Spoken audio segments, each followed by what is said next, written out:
Welcome back. We have some more Xanathar's Guides to Everything. Today we're looking at the fighter, the sword user of the D&D world. Strong arm of the law. Or of the chaos. Or just general neutrality. Fighters are not alignment restricted. They aren't? No. Oh, okay. Stay tuned.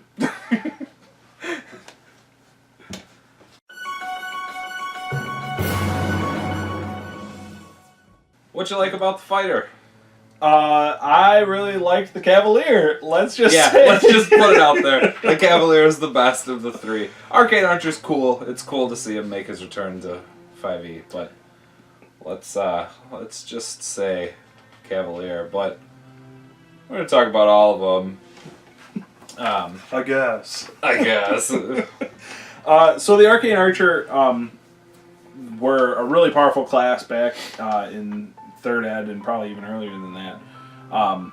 And they were 3 different classes all thrown into one before you could even start taking levels of Arcane Archer. And and they were really strong. Man, be careful with him. I didn't even do anything. He's up on top of the mountain and you're throwing him down like Vegeta. So, like I was saying, the Arcane Archer was really strong because the arrows at that level, you could take arrows that could just outright kill people if you hit with them. So they were just, for one, overpowered, but they were also very hard to obtain. So here... And hard to be good at. They were sort of... Glass cannon. Yeah. Yeah. So now they give, at level 3, which is a lot earlier than what they could be before, you can now become an Arcane Archer archetype. And they're really cool because you get 8 different magical arrows that you can choose from. But you can only ever use 2 in a battle. So you really gotta pick your time to shine with them, it seems like. And if you kind of blow your load a little early, you might not go too well for you. Yeah, you never wanna do that. There's a lot of cool arcane shot options though. Like some of the things that I miss like about 3.5 and like coming from Pathfinder personally and getting into 5e. Some of the things that I miss are like the maneuvers that you can do in combat. Like there's grappling in 5e, but there isn't so much unless you're that one type of fighter that can like trip and disarm and stuff. Not everybody can do it. So you can do a lot of those things with these arrows. Like there's a grasping arrow, and like a piercing arrow and stuff. Like just things that add a little bit of flavor, I guess, to your shots and flavor to the combat, because the simplicity of 5e can kind of make combat a little sluggish where it's just roll your 20, roll your damage. That's what you do. So I'm always a big fan of classes that offer different options of things to do in combat outside of cast a spell or attack. True. They do gain... we did say before you did always get 2, but at level 15, if you ever are out of arrows at the start of combat, you do get 1 back. So it's kind of that. And the cool thing that I really like about the Arcane Archer is the curving shot. Yep. Brandon here made the comment that when you roll to attack, if you miss, if you're using a magical arrow, which at level 7 all your arrows are magical, you can, as a bonus action, re-roll an attack against someone within 60 feet. So it's like you miss the first guy and you hit his buddy behind him. So yeah, again, it's something in combat that makes combat a little more interesting. So I'm a fan of the Arcane Archer. Probably not as good as the Cavalier, but yeah, I still like it. They're cool, but not as good. They're cool in their own way. I mean, Arcane Archer is probably going to be a favorite class of the people who favor the Archer type.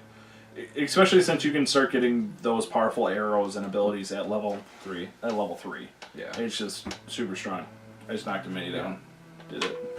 Yeah, you start with what you start with 2, you work your way up to 6. Yep. So you only ever can shoot 2 in a battle, but eventually you'll get 6 options. Yeah. So, which is cool. It gives you that versatility. Right.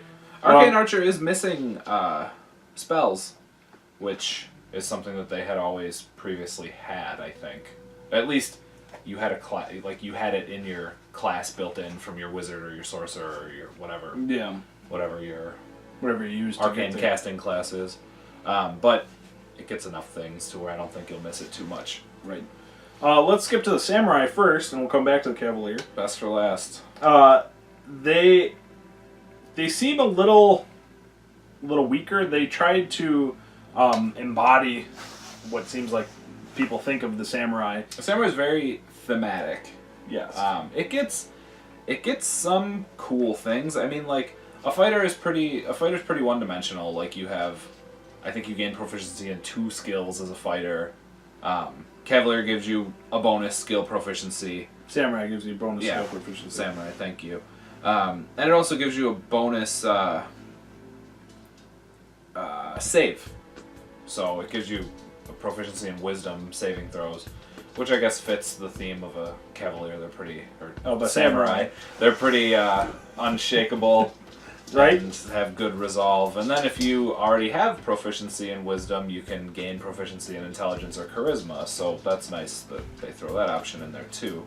And then they go for the elegant courtier, so you're both a warrior on and off the battlefield, and then also you get to get bonuses to attack rolls 3 times per battle, and the kind of the ultimate ability, the strength before death, I thought was really underwhelming compared to the other classes.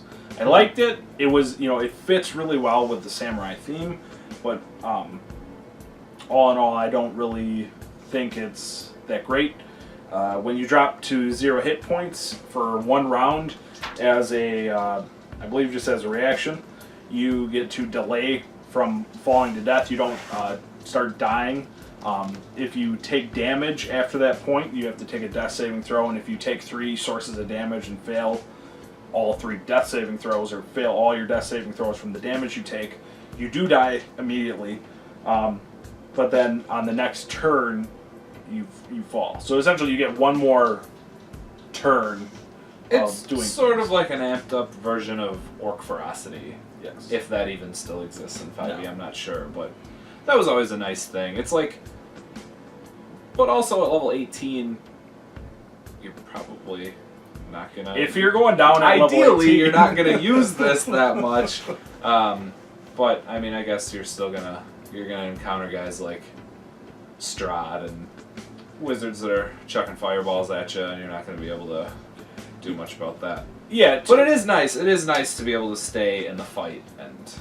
Yeah, in that regard, I guess it does help them because, fighters are so inclined to, at higher levels, you're all martial, you have no, like, extraordinary ability, and being able to stay in for another round, I guess that isn't as terrible as I thought it would be, now that I'm thinking about it. Yeah. I like their ability before that too, the rapid strike ability. You can forego your advantage on an attack roll to make an additional attack on the same target, and the fighter gets a lot of attacks to begin with.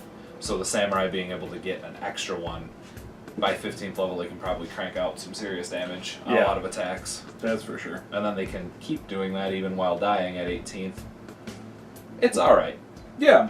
I think if you really like that thematic, don't get me wrong, the samurai class is strong in its own right, but it's not as good as the cavalier, which we're going to talk about right now.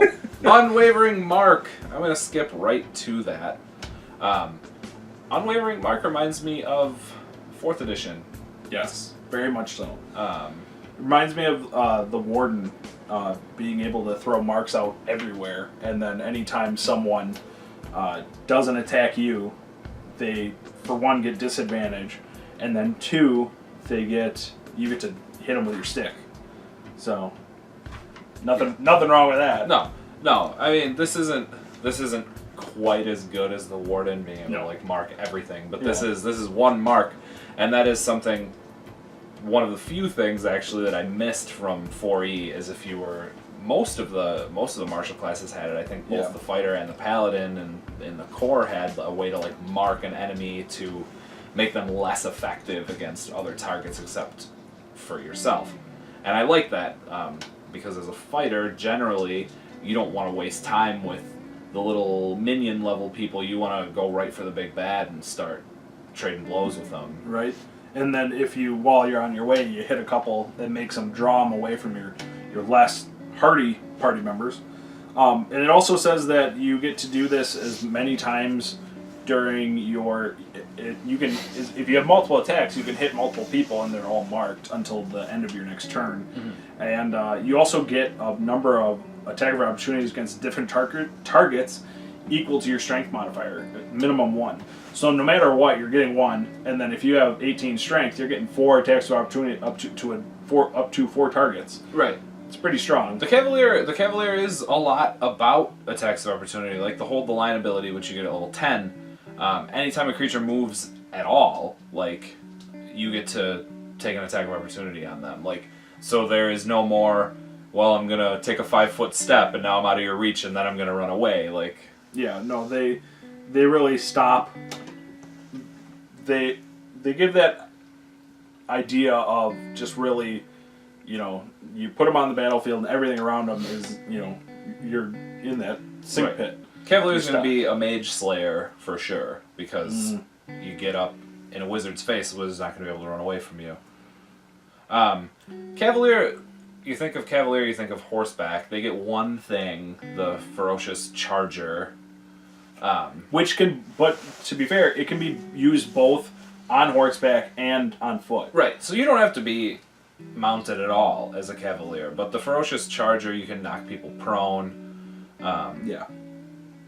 Pretty standard of a mounted True. character. There's not really a ton out there, at least not right now, for mounted combat. So it's a nice mounted option for you if you wanted to go that route.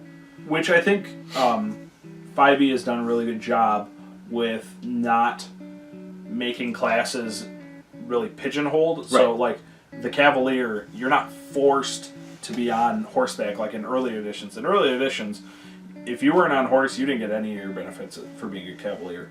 And now, with this, you have that, Yeah, you get all this stuff, and you don't even have to have a horse. Nope.